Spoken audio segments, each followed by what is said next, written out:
All right, good morning, everyone. We're excited to get started today with our live briefing, Economic Statecraft in the Federal Institutional Architecture, brought to you by the Potomac Institute for Policy Studies.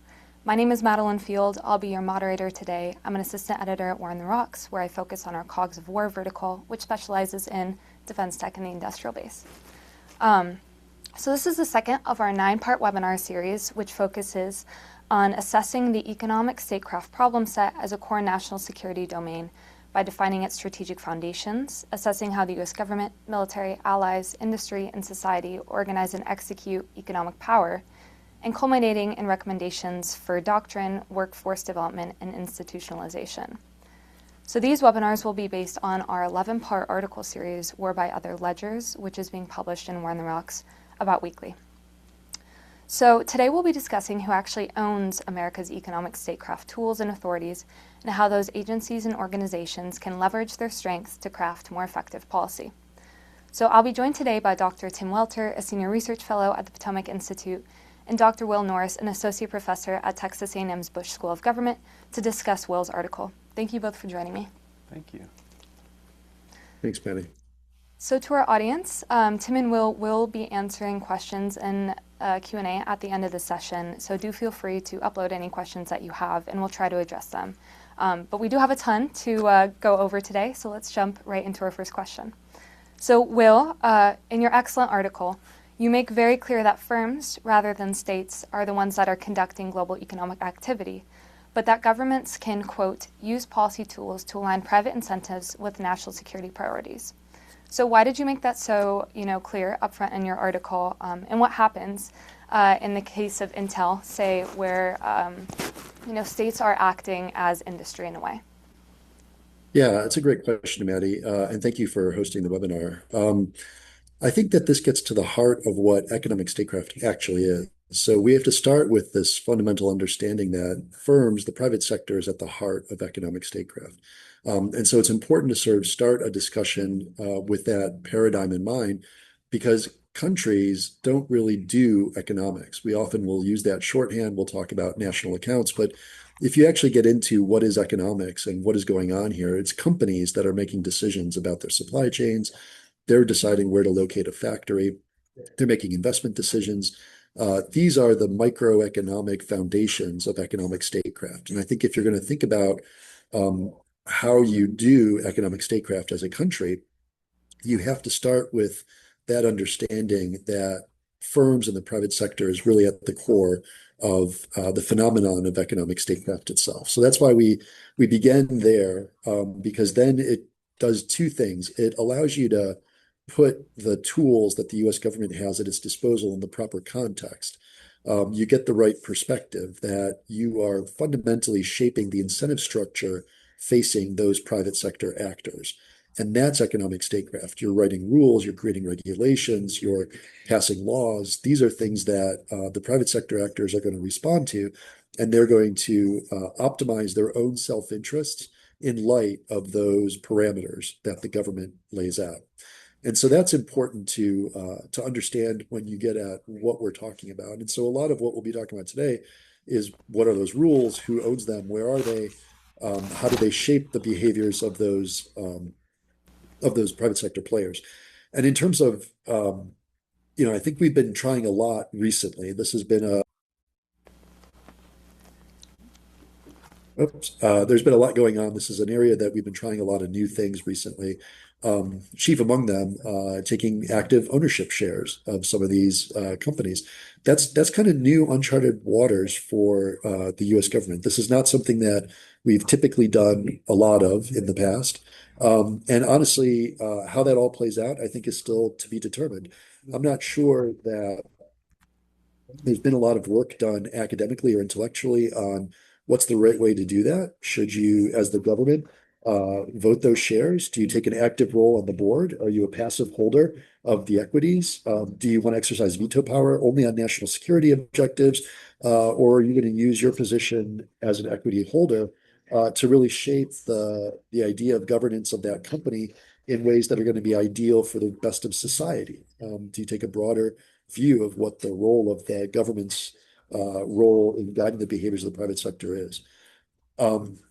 the other thing that's kind of interesting to think about is, does the USG interest, do the US government interests, are those going to change depending on who's in charge?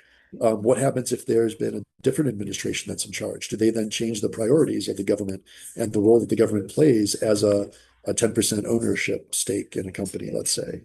So I think there's just a lot of areas here that, frankly, I think is a good constructive space for academia and for think tanks to be able to contribute, because there's a lot of unknowns here, and this is uncharted territories. And that's where our system is best advantaged, by being able to have active debates on these kinds of topics. So, will you touch on another really important issue early on in the article, that the discussion around many tools of economic statecraft needs to be motivated by clear ends, and that first has to be developed through doctrine. So I'm going to put you on the spot here. Who should develop that doctrine? Who should take the lead, and what should it look like? Yeah, that's a great question, Maddie. So the reality of these authorities and these tools is that they're spread across something like more than 1,400 different offices across the United States government. Um, so who should be in charge? That's a very loaded. I think the reality when it comes to doctrine is the Department of Defense is disproportionately well endowed to execute, administer, develop, design doctrine. They think in these terms. They have entire organizations whose sole purpose is to develop and execute and implement doctrine. So I think that any uh, deliberate effort to create doctrine in this domain of economic statecraft should probably leverage the knowledge, the expertise, the processes, the capabilities that are resident in the Department of Defense. Now, the tricky thing is, within the economic statecraft lane, DoD, or the Department of War, really only has certain areas where it's the lead agency or the lead department. Um, and that's probably appropriate in terms of the way that we're set up. So a lot of this is going to have to be coordinated beyond the remit of the Department of Defense. And I think that's where the art of this is going to come into play. You need to be able to have the ability to coordinate the development and execution of doctrine across a wide variety of interdepartmental agencies and stakeholders. And that's going to be tricky. But I think in terms of building the doctrine, designing it, I think the Department of Defense has those capacities in ways that we don't really have anywhere else across the US government. Tim, what's your perspective? Yeah, so I think Will hits the nail on the head on this one. I think important is that, to his point on the last question, right, is that we're doing some experimentation, right? Really, we're learning from that. Each of the individual departments that are really active in this area, they're figuring out, what their left and right limit is, like how to, to move forward, given the authorities that they have. And then you're seeing Congress play, and we'll talk about this a little bit later, I think, but you see Congress learning and watching, observing, participating too, trying to be proactive as to a certain extent as this moves forward. So I guess bottom line is, to Will's point, yes, I think DoD it's the big gorilla, right, with regard to budget, resources, how they think and plan and use doctrine. But there's so many other facets too across the government that need to be integrated into the approach that we're still, I think, learning what that looks like. So. Can I also mention just really quick, if you haven't seen the article link, I think it's there in the chat now for those that are watching. Yeah, Maddie, I just wanted to chime in on what Tim's saying. I think he's exactly right. I think ideally this process would leverage the DoD functional expertise for designing and developing doctrine, but use that as a way to begin to develop the interagency capacity. So use that involvement and use that necessity to coordinate across these different equities as a way to begin to build that doctrinal capacity in the economic statecraft domain across the interagency. I think that's a smart way to proceed. So we'll be discussing this a little bit more coming in this webinar that's focused on industry in a couple of weeks. But how involved should industry be in these specific planning conversations, especially if more aggressive policies are going to affect economic or business decisions or processes. You know, like DoD, for example, is soliciting tons of industry involvement currently when they're trying to build a more effective industrial policy. So how should industry think about becoming involved in this? Yeah, I think, again, getting at the first question you asked, the industry, private sector is really at the heart of the practice of economic statecraft. So I think involving them is critical for success. But I think how they engage is important. Right now, most of that private sector interaction with government comes in the form of lobbying, where the private sector is going to be pursuing their own narrow interests and trying to advance a particular agenda that's going to benefit their relatively narrow interest. It also, there's an interaction when it comes to taxes or regulatory relationships with government. Those paradigms, I don't think, are super constructive for doing smart economic statecraft. So one of the things that we need to think about is creatively developing new ways of doing public-private models of partnership where the private sector can be brought in a constructive way to advance national security objectives. And here, some of the examples and experiences in the cyber domain might be potentially helpful for inspiration. The other thing that I think is interesting that might not be fully utilized right now are local level cooperation mechanisms through the Department of Commerce, through the ability to engage local and state government in a creative and innovative way. One of the advantages we have in the United States is that we've got these 50 states that can serve as experiments. These are laboratories that can innovate and design new ways of doing things. And then if we find things that are succeeding there, we can begin to roll it out more broadly. So building on what Will just said there, one of the key challenges from within the government will be how do you incentivize, how do you pull in businesses to want to engage and want to care about this? Ultimately, it'll affect them in different ways, and there's a spectrum of how the prosecution of economic statecraft will impact them, right, depending on where they sit in the economy.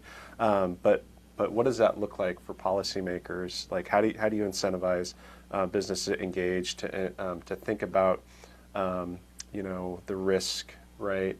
The global dynamics that are going on, so so the economy can continue to thrive, with these considerations in their to be factored in for their boards, right? For their CEOs, their executives as they move forward.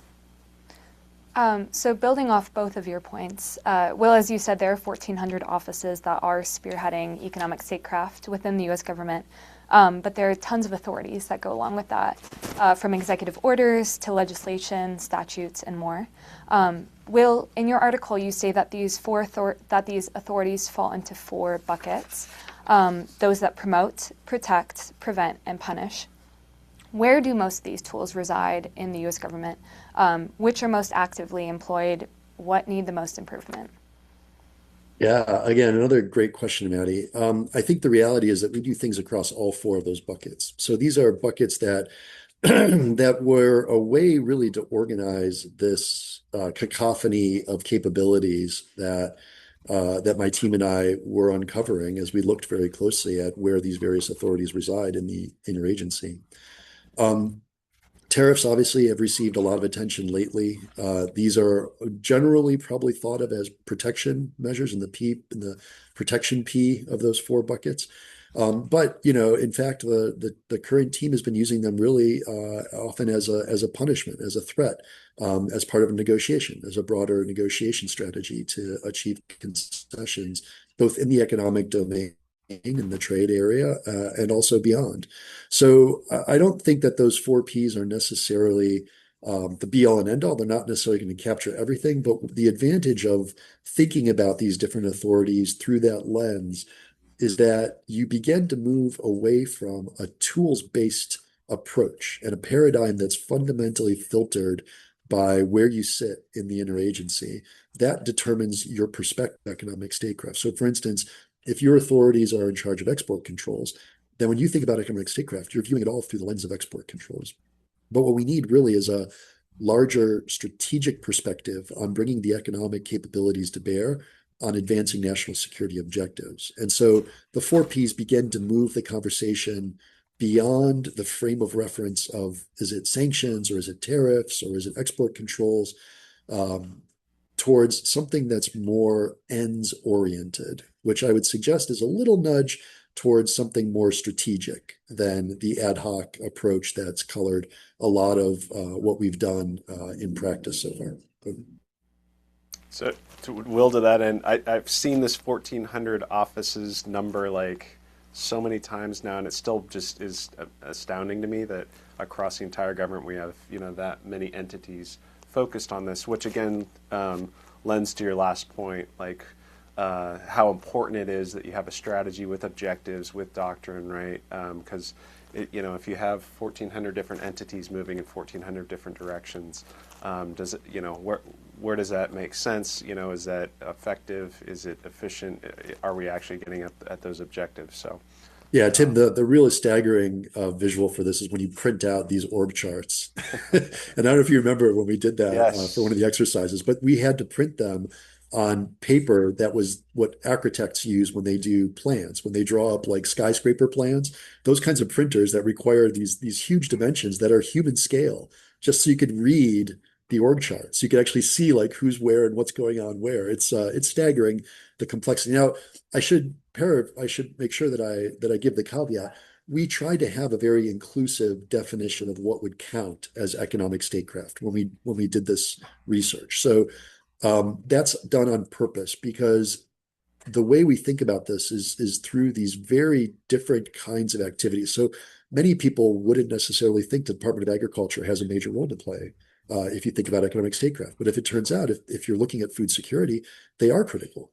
And so thinking very broadly about who's in and who's out, we erred on the side of inclusion.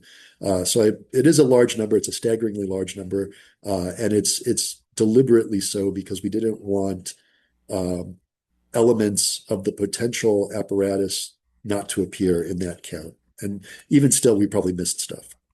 well, a credit to you and your team because it's groundbreaking research, right? That will definitely inform how we move forward. And yes, I remember those charts, and that was it was crazy. So, but yeah, it's good, great work. So Will, something else that I thought was super interesting, as we're talking about a very expanded definition of who does economic statecraft, is that a lot of these agencies or offices were sort of born out of a threat environment that isn't necessarily the threat environment that we face today. And they have, legacy systems or legacy authorities. So how can we go about updating some of those authorities for these offices that may be a little bit more out of date? What are some examples, of these legacy organizations? And just how can we sort of, in general, update this policy? Yeah, another great question, Maddie. A lot of these capabilities were built in different eras for a different purpose. So the Defense Production Act, that was 1950. The International Emergency Economic Powers Act, that was passed in 1977. This is IEPA, the one that the Supreme Court just recently had this finding on. The Trading with the Enemy Act dates from 1917. So these are just different eras of the United States economy, the global economy, the nature of technology, the pace and speed and scale of global economic integration. All of those things are really a post-Cold War phenomenon. When you've seen this high level of global integration, the acceleration of capital movement around the world. And so part of the challenge is designing an architecture and a capacity to deal with the real world in the 21st century. A good example of this are export controls. So the export control regime was originally put in place in the Cold War to prevent military technology from being transferred to adversarial nations. That's been recently expanded considerably to apply to semiconductors and to really think about very broad applications of tools of national power. And that is fine. I mean, we're getting creative. We're thinking about creative ways to use the tools that we have in the toolkit. And you can do that, and a good carpenter can build a pretty good house with some pretty old tools. But if you give that same good carpenter like a gift certificate to Home Depot and let that individual go off to the races, you'll see remarkable efficiency improvements in the pace and the quality of what can be built. And that's kind of where we are today.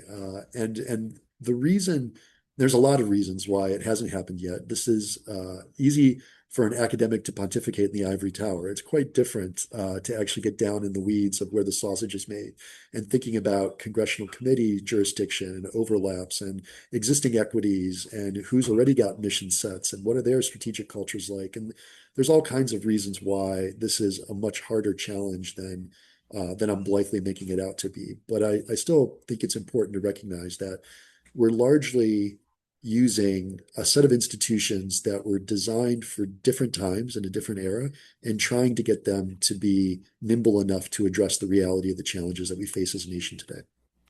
Not to mention Yeah. on top of that, right, the talent and the just the human capital that actually are manning and are the practitioners. To your point, I mean this is new territory, right? To the earlier discussion about we're experimenting here. So what are the right skills to make sure and background to make sure that the human capital, the talent is prepared to carry on what you're talking about, Will, right?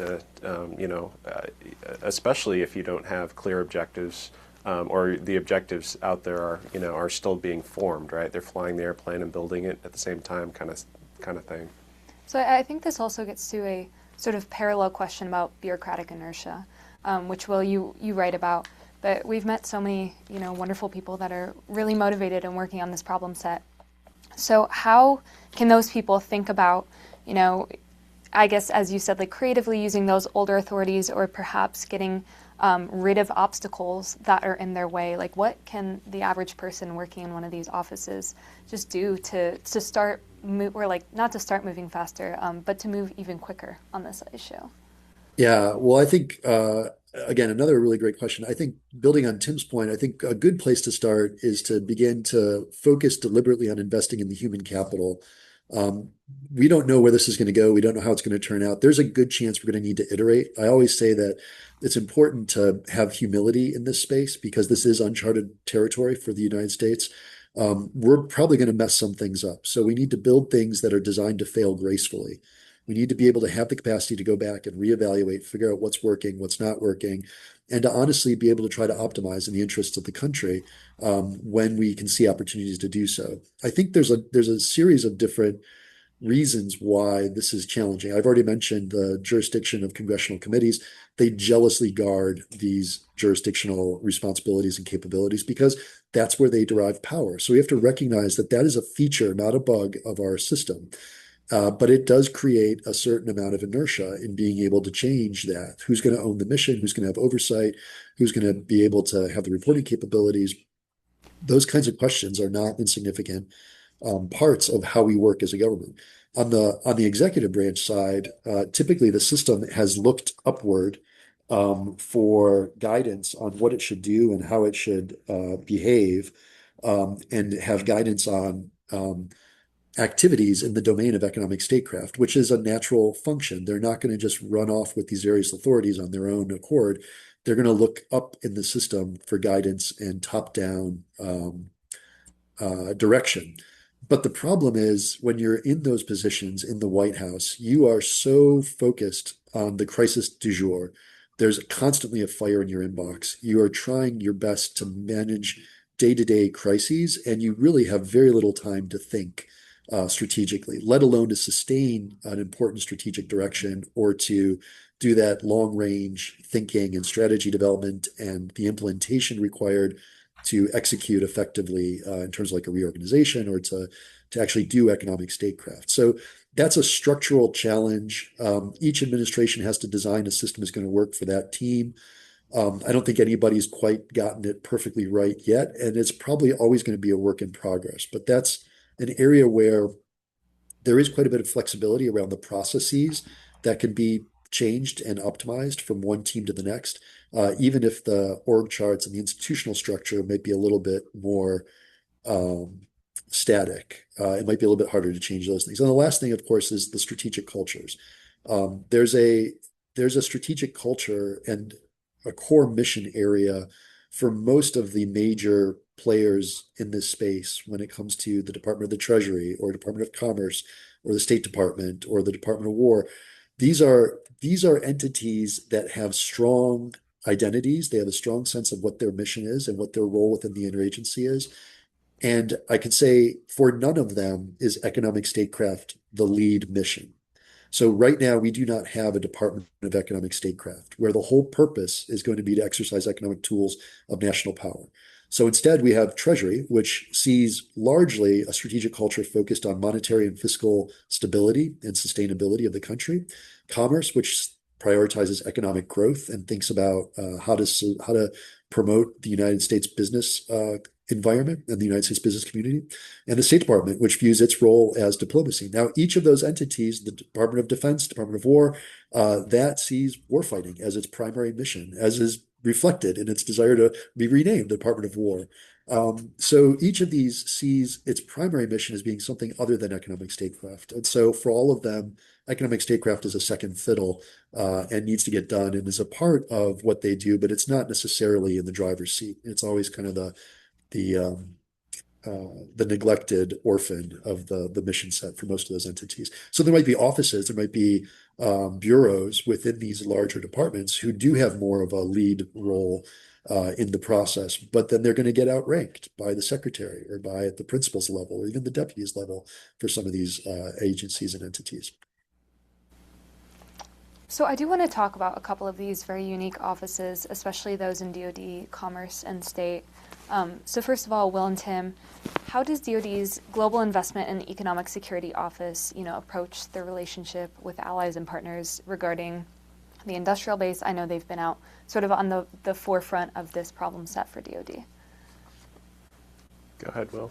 Yeah, I think I think partners and allies, we haven't really talked about the international component to this, but I think the United States wants to work constructively with partners and allies. It wants to find ways to advance America's national interests while at the same time being able to do this in a way that's going to leverage the comparative advantage that we have in the international system.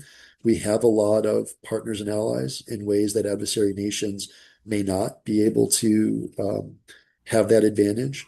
And so I think that the Global Investment and Economic Security Office takes this on explicitly as a part of their mandate and a part of what they do. It's not the only thing that they do, but it is an important part of what they do. And if you talk to a lot of folks in the industrial base, there is a lot of interconnectivity between partners and allies and supply chains that can get quite complicated.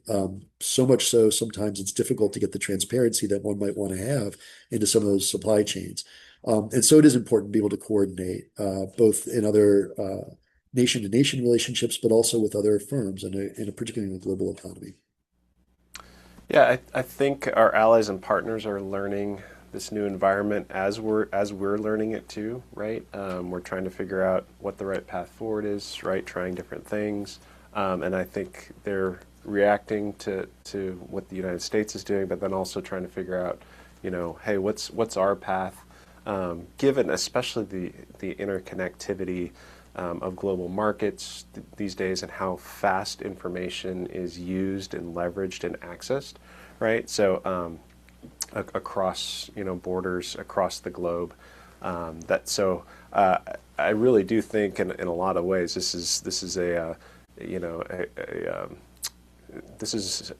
quite a shift, right? When you think about it, in how the order in the way things are done across the globe, we're actually seeing it as it happens. Now, you can look at the history and what led up to this and all that kind of stuff, but the actual practice and the intersection of economic statecraft actually being exercised, right, on a daily basis by multiple countries on multiple fronts, I think is at a level, and using tools that have never been available to us, historically, across human history. I think we're in a unique place. So we're on this journey with them, but just to build on Will's point too, it's something that we're going to have to, especially with our allies and partners, work through it with them on this to get to a better place. So.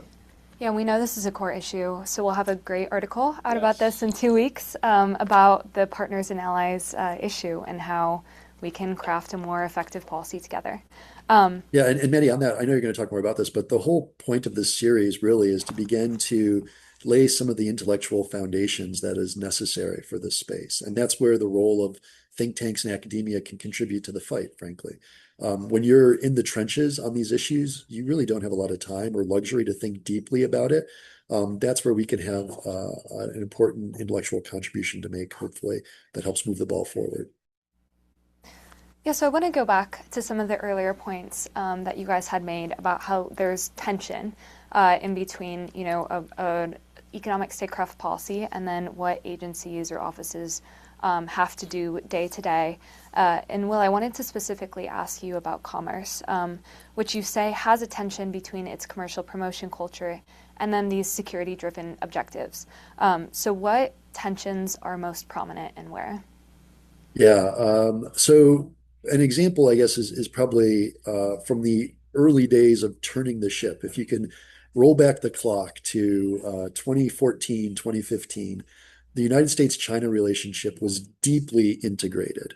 It was seen still largely by most American firms, globalizing firms, as a major economic opportunity, as a major market, a growing market, a quickly expanding consumer base. It was a lot of hopeful opportunity as a place to build things and to integrate into a supply chain, to take costs out of the production of a supply chain. So there was a strong commercial attraction to China on the part of a lot of American companies. Um, at that same time, there were already concerns that were now much more mainstream in the contemporary discussions of the United States and its role in international economic order.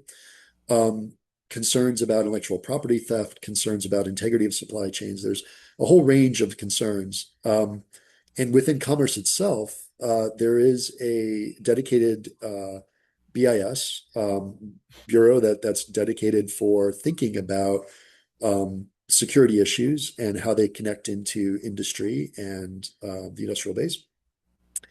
Uh, so within commerce, you sort of saw this tension, this, on the one hand, a desire to support American businesses in their growing market opportunities that China represented. On the other hand, a desire to pull back from China a little bit because maybe we're outsourcing things over there that we really don't want to be outsourcing. Maybe there's issues in the way that China is engaging in the international economic game that's not fair or that's not appropriate or not according to the way the system was designed. And so that tension played out within commerce itself, within the Department of Commerce. I think that's a good example for sort of how sometimes these different missions can create frictions within the larger agency or department. Awesome. And then could you also tell us a little bit about the deal teams? I know that state runs. State's super unique because it's an integrator, but it's also on the front lines. So is this sort of a really helpful model for what economic statecraft in practice should look like, especially as you said, with allies, partners? Yeah, and I don't necessarily know for sure if it's the perfect solution, but I think it's worth trying. As Tim was saying, this is uncharted territory. Under conditions of uncertainty, you want to be able to experiment, you want to be able to innovate, and you want to be able to quickly adjudicate what's working, what's not working, what do we need to double down, what do we need to trim back on. Deal teams was an effort to, at the country level, to combine these different authorities and capabilities from these various departments and agencies into an integrated approach on a per country strategy to wield economic tools of national power on behalf of the United States, largely run by the embassy teams in country on the ground there. My sense is that this varied widely. So in some places it worked very well, in other places it didn't work very well. My understanding of one of the reasons that explains that variation tends to be, maybe not surprisingly, the relationships on the ground, the people involved, the capabilities of the DCM, the capabilities of the particular mission or particular embassy or consulate, the personalities involved. Often Uh, in my experience, academia does not give enough weight to the reality of personalities and how significant the individual humans can be in explaining outcomes that we study fairly antiseptically and clinically in the ivory tower. And if you get into the weeds, you very quickly realize, well, yeah, that person is kind of hard to work with, or that person has a really strong sense of themselves or a sense of a mission of a particular organization, or that person is very nice and I enjoy working with that person. All these things end up mattering a lot at the end of the day for why things happen and unfold in the particular ways that they do or don't. And so I think deal teams is not unique in that regard of having that at the core of its explanation, but I highlight it in the piece just as one example of the kinds of innovations we can start thinking about and experimenting. Because like I said, this is uncharted territory. And so under those conditions, you want to create an innovative, dynamic environment that's capable of creating new frameworks and new mechanisms for operating more effectively in the space. Yeah, so Tim, directing to you, turning sort of to the legislative branch, there seem to be a lot of challenges here, as we were all alluding to earlier. Will, you proposed two ideas. So it was a coordinating body or a new committee governing economic statecraft issues. It's a very salient issue right now. So Tim, what do you think would look best? What should this look like, and how should Congress continue to play a role in this experimentation? So there's a lot there, but I think Will's points earlier about committees, guarding their jurisdiction is a very real part of the institution, right? And when it comes to Congress, they've obviously been interested, right? They've been proactive. There's been things that they've put out there with regard to helping move the ball forward for various agencies to make sure that they have what they need, guidance, authorities, and such, and appropriations to address the current state of affairs. But I think they're going to continue to need to learn too, as an institution, on what makes sense most. How they can support the White House if if you have a situation like you do right now, right, where the House, the Senate, and the White House are all in the same party. But then also too, this is kind of a transcendent issue, meaning Republicans and Democrats generally tend to see a lot of the issues and policies associated with it. Generally, they share a lot of the same concerns because it's an economic concern and it's a security concern. All that said, to Will's point in the article, how do you coordinate within the institution? Energy and Commerce, right, has a certain focus. The Armed Services Committees have a certain focus. The Intelligence Committee has a certain focus. Well, if there's a way to maybe have the senior staffers and/or members, chairman, ranking members, convene routinely on the issues that so they can crosstalk, right? And it would reflect, I'm guessing, what an interagency activity would look like, right, on the executive branch. What is, there's different creative ways of doing that, right? And both chambers would have to work toward that. I think it's probably a stretch to say that you would establish a new committee just because it's such a complex and it touches all parts of the economy, right? And because of the security implications, I think there's so many facets there, right? I think it would be really a stretch to establish a new committee or set of committees on the House and Senate side. That said, I think there's been a lot of great work, and I mentioned this, I think, during our last webinar, that the Select Committee that's focused on the competition with China has done a lot of good investigative work and made some proposals, right, that have transitioned or have been given to committees, existing committees, right, to champion through the legislative process, given that they don't essentially, given their standing in the institution, they don't have that ability to do that, but they've been able to do that. So, maybe you continue an organization or an entity like that within the institution that can take a broader view, right? That was their charter, is to, hey, take that big view and bring some of these things together so that you could share it with the committees of jurisdiction so that they can run with executing on it. So there's a lot there again. And maybe there is a strength too to having those walls up to a certain extent, and in that you could be entrepreneurial within your silo, right? And you could be innovative within your silo, and maybe some of that can actually be shared based on however you go about pursuing those innovations, right? Based on your narrow focus, but at the end of the day, I think you're seeing a lot of goodness moving in the right direction by Congress on figuring this out. But there's also, I think, a lot of opportunity to get to a better place. Yeah, Mandy, I agree with Tim's read on this. I would also just add that we have talked about already that the architecture, the design, the institutional apparatus for doing economic statecraft is not custom built and optimized for the 21st century. So when it's worked, when we've been successful, it's often been heavily reliant on individual social capital, individual relationships that people have with their counterparts in other silos or in other parts of the interagency. And that is an important workaround, I guess, for the way that we've organized ourselves. And I think that holds true in the congressional domain as well. These processes, the ability to convene, the ability to generate informal or ad hoc arrangements where individuals can connect and work on an issue. You don't need to reorganize the entire org chart if you have the right people on the same sheet of music.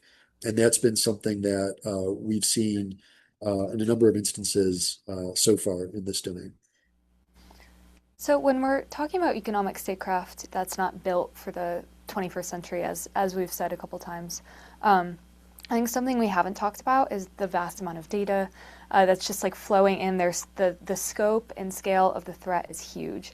How can we apply AI or other, developing tools to help, I guess, coordinate better and assess the threat better? How do you see that fitting in, if at all? Yeah, I think AI is very exciting for a wide range of reasons. And you're talking about applying it into this domain. I think we should try it. I think it makes sense. I think the important thing about any kind of major technological innovation is to recognize that whether it's good or bad is a function of how we use it and how it ends up getting used.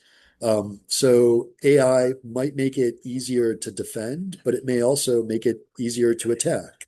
And vice versa. And we don't really know yet what the net effect is going to look like.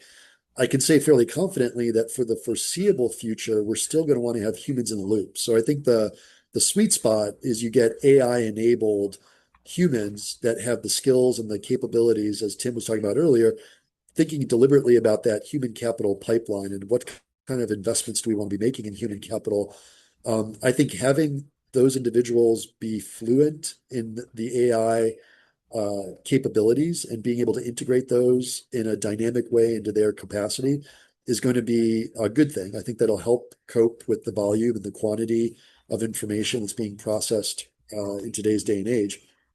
I also think that those individuals need to be able to draw from a deep reservoir of understanding of economics and things you learn in business school and things you learn in international relations and things about security studies. And then there's a whole nother layer of more technical expertise. If you're a country specialist, or if you're in a particular industry, or if you're an expert on quantum or biotech, I mean, these are additional technical capabilities that you can layer in on top of that foundation of the baseline of being an effective contributor in the public service in the realm of economic statecraft.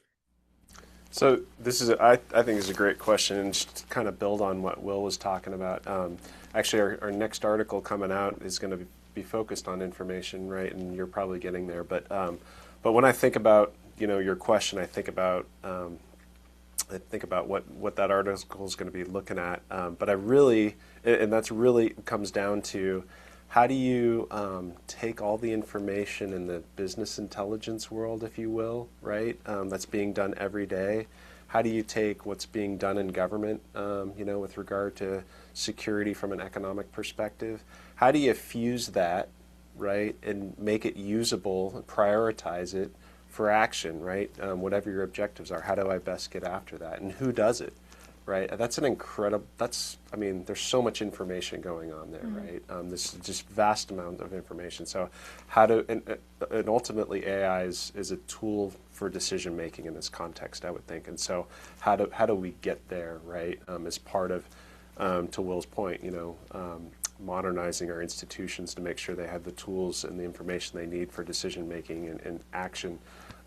Given the fact that they don't have a lot of time to sit back and think about it and contemplate it, they're practicing as we go. So that's how I think about it is how to make that all work. And that issue itself is just vastly complicated, right? With regard to what the rules are and authorities are, with regard to intelligence collection.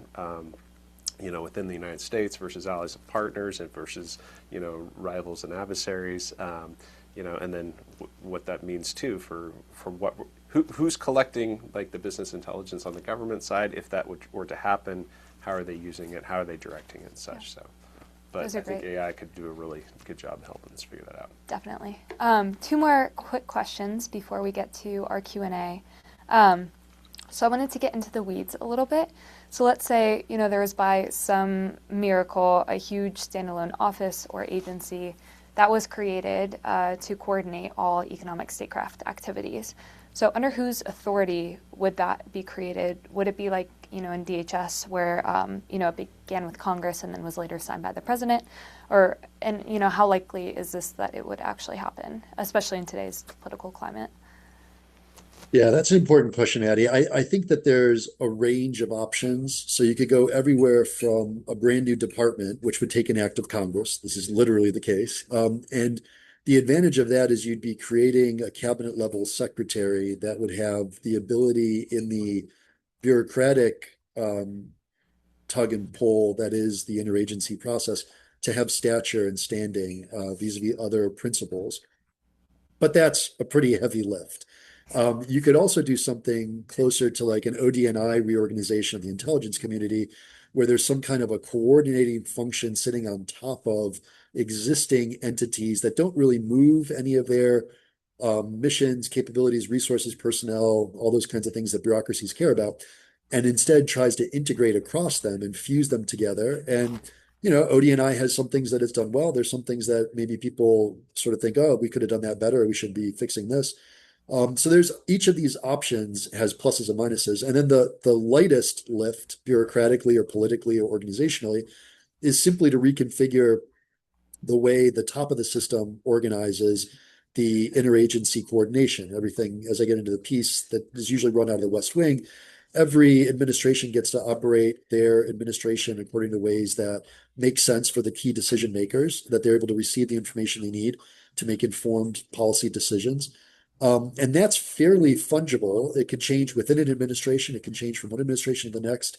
And that doesn't require an act of Congress, doesn't require any laws. It's just a way of organizing themselves to more effectively do the work. And then, from the light to the heavy lift, there's advantages and disadvantages.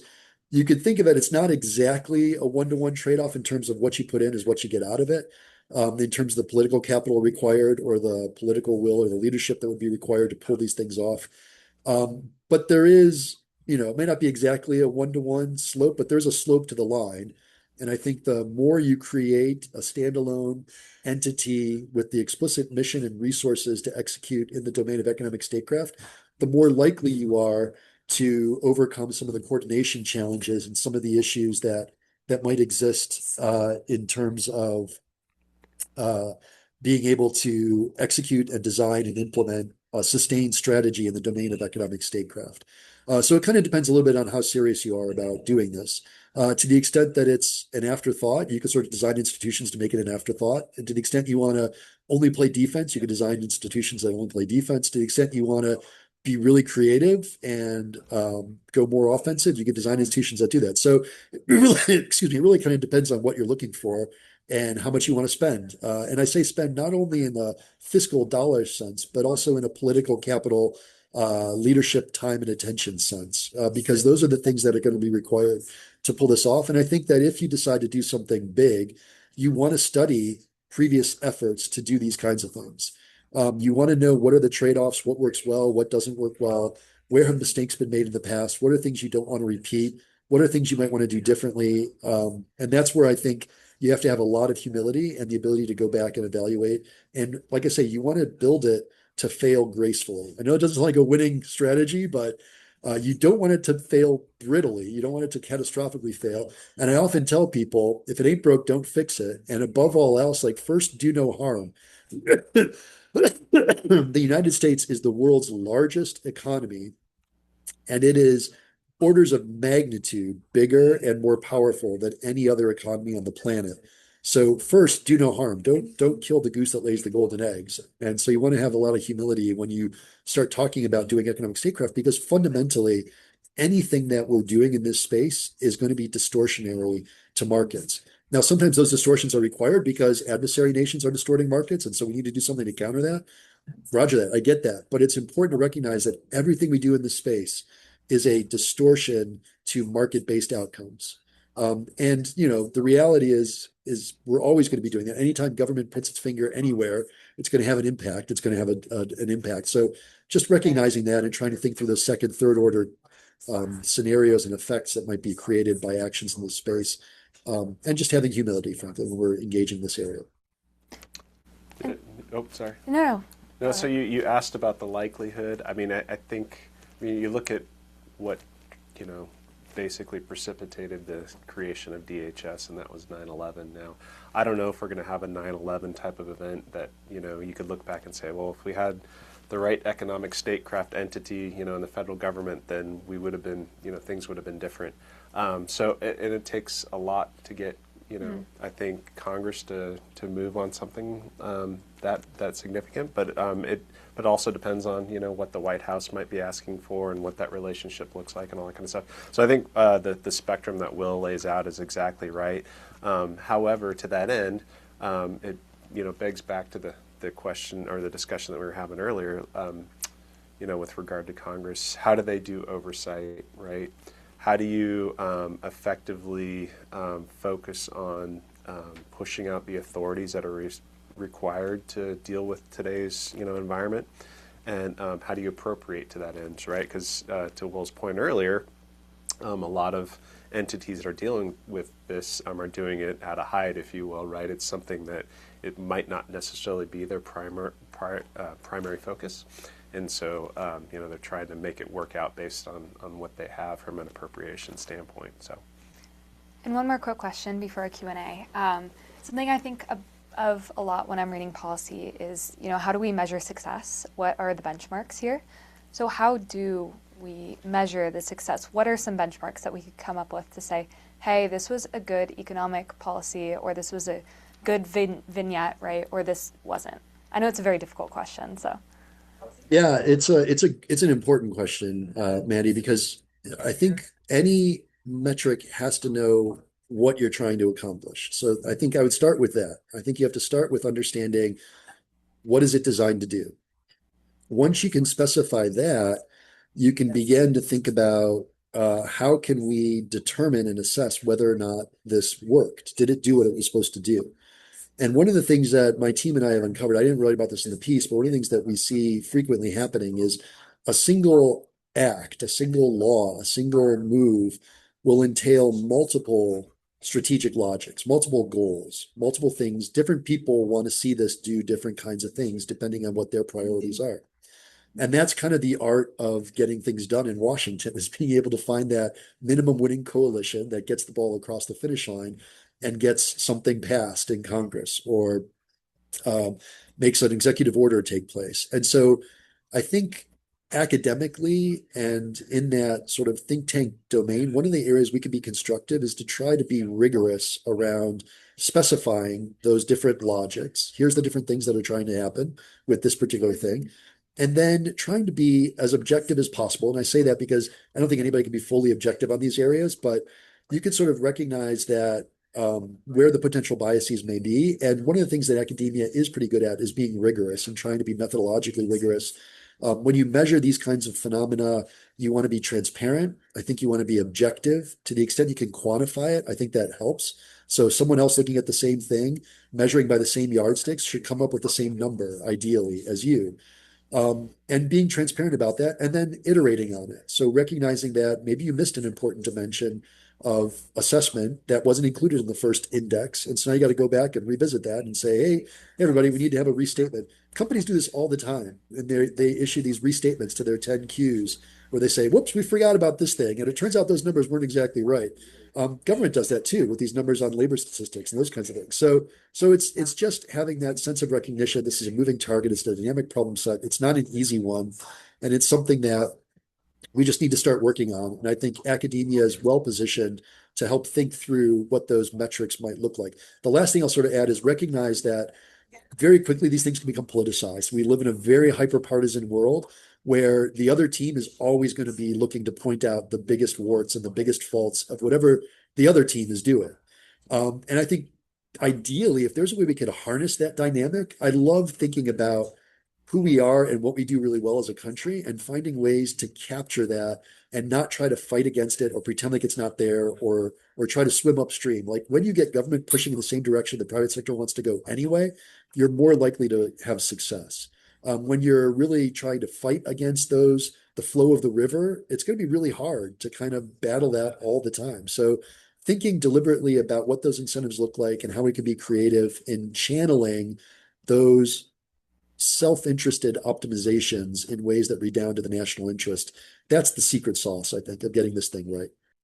I love that optimistic approach, Will. I don't think you hear it too often, so if we could bottle that, that'd be amazing. To your point, just to emphasize, I think, how do you measure this? How do you, setting objectives is, I think, really what Will said, and understanding what those objectives are first and foremost is going to help you measure and understand where you're at, right? And then to your point, and this has kind of been a thread, if as we develop, as you, right, develop this discipline, right, and academia develops this discipline, and you start having human capital move through it, right, and you have experts in this field who lean on developed principles, right, and then become practitioners. What's great about it is they could fall back on those principles, right, as they're developed, as we reinforce the laws, right, of economic statecraft, if you will, for the contemporary times, so that when they're in that crisis du jour, they think a certain way, right, and so that will translate hopefully to action too. Because they're like, oh, I recognize this principally, right? I understand what the elements of this are. So knowing that I'm recognizing the situation, I can move forward in a way that I think will be a good direction. So again, that such an important part to get to developing the discipline there too, to that end. Well, no, shoot, Will. Oh, I was going to say, again, I find myself agreeing with Tim. I think establishing a common lexicon so we're all knowing what we're talking about, that we're talking about Yeah. the same thing, and we're using the same words, identifying the general goals and purposes against which economic statecraft can be directed, and then thinking about developing a rigorous way to measure that efficacy.